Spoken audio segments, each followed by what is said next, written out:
Salve, meu irmão. Mano, o celibato, ele já é ritualístico. Se você for entender a vertente da memória do corpo, que inclusive é, de alguma forma, um dos vídeos que eu te passei, eu acho que lida com isso, da memória do corpo. Tudo que você se relaciona cria memória corporal. Então, quanto mais você se relaciona com objetos, com pessoas, com situações, mais memória o seu corpo tem de ter sobre aquilo.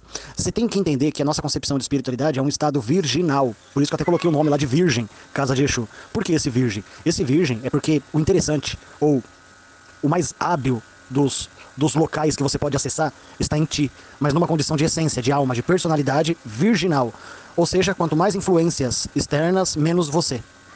Entendendo que o apego sexual é um dos mais intensos, com maior liberação de dopamina, com maior retenção de memória, é interessante que o sexo esteja realmente ligado ao afeto, ao amor, ao carisma, ao carinho, justamente para não prejudicar algo que tem uma relação energética intensa, para não falar santa. O prazer está literalmente atrelado ao dever. Se você perceber, matar a fome é uma obrigação, e os alimentos têm sabores, e é uma delícia. A reprodução é uma obrigação do ser humano para a continuidade da espécie, e tem o orgasmo. Ou seja, o dever e o prazer estão diretamente correlacionados. Quando que você desdenha deste prazer e faz com que esse dever, que já é bom por si só, se torne profano ou não sagrado? Quando você utiliza de uma forma errônea, quando você escraviza alguém pagando para realizar um desejo, um fetiche. Notoriamente isto é ruim. É um serviço que você contrata pagando porque gratuitamente ninguém queria fazer. Ou seja, não é uma relação de interesses mútuos, mas é uma interação voltada a um interesse fútil ou a um dever de necessidade, fazendo daquilo que seria prazeroso um trabalho, uma atividade remunerada. Comece a entender que não é o ato da prostituição ou da perda do sêmen ou do simples traidor conjugal. A gente está falando que a retenção desta energia permite uma subida energética como um todo, ou seja, vitalidade. Essa energia sexual está ligada diretamente à vitalidade, à potência. Então, quanto mais essa energia está fora de você, menos intensa ou menos é foda, menos produção ela pode realizar, compreende? Então, quanto menos essa energia está dentro de ti, menor o impacto que ela poderia causar. E eu estou falando num sentido total, saúde, tipologia física, construção muscular, capacidade cognitiva, capacidade de interpretação, disposição, tudo isso está atrelado a essa energia. Então, aqueles que gastam demasiadamente, obviamente, têm perdas. E essas perdas são em todos os âmbitos que a vitalidade está ligada. Então, racionalmente, emocionalmente, fisicamente, todas essas áreas serão afetadas por aquele que se exaure dessas energias devido ao uso desenfreado. E, se você pensar bem, tudo que o uso é desenfreado é uma notória ignorância praticada. Maçã faz bem. Maçã é uma delícia e faz bem. Come 15 num dia pra você ver. Compreende? Mamão. Mamão é uma delícia e também faz muito bem. Come 15 num dia pra você ver.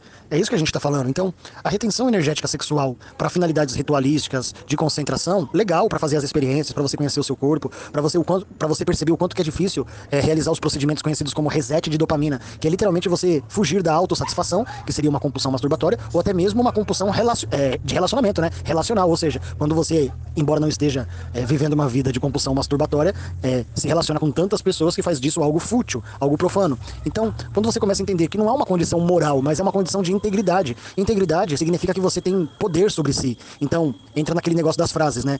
O homem que não doma os próprios desejos ainda não é um homem. Domar os próprios desejos. Você lembra daquela parte do livro que a gente já estudou uma vez que falava ou você atrai ou você deseja? Não dá pra manifestar o desejo e se tornar atrativo, porque quando você realiza um, automaticamente o outro deixa de ser provocado por ti. Então aquele que deseja tudo não atrai nada, justamente por causa da condição contrária, a polaridade. Então não é só uma questão moral, também é uma questão atrativa, também é uma questão energética, compreende? A gente não deve falar somente do ato, porque porcamente as pessoas estão entendendo o sexo hoje como uma coisa totalmente física, material, o que não deveria ser verdade. Deveria ser um composto entre o próprio tesão corporal, material, físico, mas uma condição mínima de carinho, de consideração, de afeto, de bem-estar com aquele que se divide o momento, compreende? Não tem a ver somente com o gasto de energia. Esse negócio de coito interrompido, olha, várias culturas já estudaram isso, inclusive a indiana é a que tem mais capacidade para poder te passar esse tipo de instrução. A parte do yoga, a parte da kundalini, a parte da subida das energias através do chakra básico até o coronário, através da ativação dessa energia sexual, passando por cada um dos chakras e ativando um por vez, tudo isso está bem explicado. Todavia, eu acredito que o caminho do meio é sempre o mais interessante.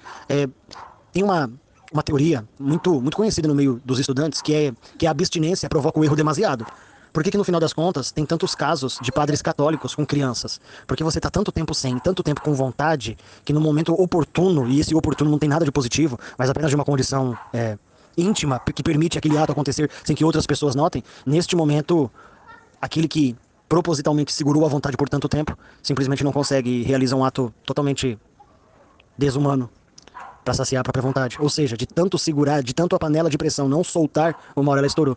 Então a gente consegue trazer para esse lance espiritual uma analogia física. Sabe por que a panela de pressão não estoura? Porque ela vai liberando de pouquinho em pouquinho. Tss, tss. Agora, quando a panela de pressão não faz aquele tss natural dela, pode ter certeza que tem alguma coisa errada e o risco de um acidente começa a se tornar mais evidente, começa a se tornar mais estatístico, justamente porque não há liberação de energia, e você não é um poço de energia, a não ser que você tenha uma vida santa, curando, perdoando, amando, aí você consegue transmutar toda aquela energia sexual numa energia divina, de próprio uso. Mas eu duvido que as pessoas saem por aí perdoando, curando, praticando saúde, benevolência, consolo, para gastar essa energia e poder fazer a retidão. Geralmente quem faz retenção sexual é porque destina a sua energia para tantas atividades que precisa que essa energia não seja gasta sexualmente. Mas para nós, meros humanos tentando um caminho espiritual através do estudo, eu sempre vou considerar o caminho do meio como a melhor alternativa. Ou seja, não fazer daquilo algo cotidianamente profano, mundano, sem nenhum tipo de relação, sem nenhum tipo de carinho, ou fazendo aquilo apenas no sentido material, físico, ou de autossatisfação. Então, é mais uma condição de integridade, de você entender, suportar e gastar sempre na medida certa, no momento correto, num vínculo que lhe agrade, que agrade quem está presente. Todas essas interações tornam a relação plena, e não necessariamente a retidão sexual. Compreende? A gente vive num mundo onde o 8 ou 80 é muito respeitado, mas que o 40 é sem sentido. E é justamente o contrário. É esse 40 que te torna tão amigo do 8 ou do 80. Um olhar pra neutralidade, aliás, desculpa, um olhar pra centralidade e um olhar pra marginalidade. Igualzinho Exu. No ponto do meio, de uma forma neutra, respeitando a dualidade. Então no ponto 40 eu consigo olhar o 8 e o 80. Agora quando eu estou nas polaridades eu me distancio do todo, né? Porque justamente eu escolho um dos lados, uma das opções. Ou o celibato ou o mundo profano. E todo mundo vai acabar pagando pelos seus próprios atos. Tanto aquele que gasta quanto aquele que retém. Então a medida não é tão importante quanto a consciência utilizada naquela energia. Esse é o mais importante. Mas se você quiser se aprofundar, procura um pouco alguns artigos indianos sobre Kundalini, Yoga, a magia do fogo, também é um bom título para você procurar. E se você precisar de mais alguma instrução, tanto de vídeo quanto de livro, eu consigo te orientar ou te enviar os materiais que eu tenho aqui a respeito desse assunto. Se você precisar dos livros para dar uma lida, conhecer um pouco mais desse assunto de uma forma mais técnica, você me avisa, que daí eu vou precisar pegar lá no notebook antigo, a biblioteca virtual tá lá. Então eu precisaria encontrar o livro lá, mas eu tenho certeza que eu tenho pelo menos 6 ou 8 livros muito referenciais, técnicos e autoexplicativos sobre esse assunto. E aí, se você quiser se aprofundar, eu faço com o maior prazer esse envio para ti. Só que, resumidamente, energia do meio, ou no meio, é a melhor utilização dessa energia. É a melhor utilização dessa energia. Fazer com que essa energia não permaneça nem no polo de celibato e nem num polo de gastos excessivos e demasiados. Energia controlada, gasta no momento certo, de uma forma sempre íntegra. E esse íntegro não tem a ver com moralidade, mas tem a ver com capacidade sobre si mesmo. Uma integridade de resistência, de conhecimento sobre as suas memórias, sobre suas experiências, seus momentos de relacionamento. Tudo isso cria uma grande base, uma grande síntese para que você esteja no agora quando essa situação se repetir. Uma situação de relacionamento sexual, de trocas de carinho, ou de qualquer tipo de afetividade. Mas lembre-se, todos aqueles que trazem o 8 ou 80, não, o importante é fazer a orgia porque traz muita energia que pode ser utilizada. É verdade isso também. Ou, não, vamos fazer o celibato porque o celibato traz verdadeiros poderes internos. Isso é verdade também. Só que tanto a orgia quanto o celibato vão descompensar a verdade plena do natural, do normal, do caminho do meio. Porque uma é muito acima e a outra é muito abaixo. E, como eu brinco, noite de muita festa, dia de muita ressaca. Se você viver numa polaridade, a outra vai ter que se apresentar para fazer a compensação. Por isso que o caminho do meio é tão inteligente. Porque ele te torna contínuo, elegantemente, de uma forma careta, assim, mas é isso. Você consegue fazer uma continuidade plena, sem muitos altos e baixos. São esses altos e baixos que deixam a gente com depressão, justamente porque a gente alcança resultados magníficos e depois tem perdas significativas. Então é essa ondulação muito para cima e muito para baixo que traz todo aquele transtorno para quem estuda espiritualidade. E por isso que a gente tem que ser muito direto e muito franco. Ó. Todos os nossos estudos, pelo menos até agora, falam de um caminho do meio, de uma senda de caminho estreito, de uma posição sobre o átomo na condição de neutro, ou, buscando as palavras de Exu, um olhar para a centralidade e um olhar para a marginalidade, ao centro. Bom, acredito que deu para dar uma explicação simbólica sobre isso, sobre energia sexual, e se você tiver qualquer pergunta, ou se você quiser alguma das obras, só me avisar que a gente continua essa ideia. Fechou? É nóis.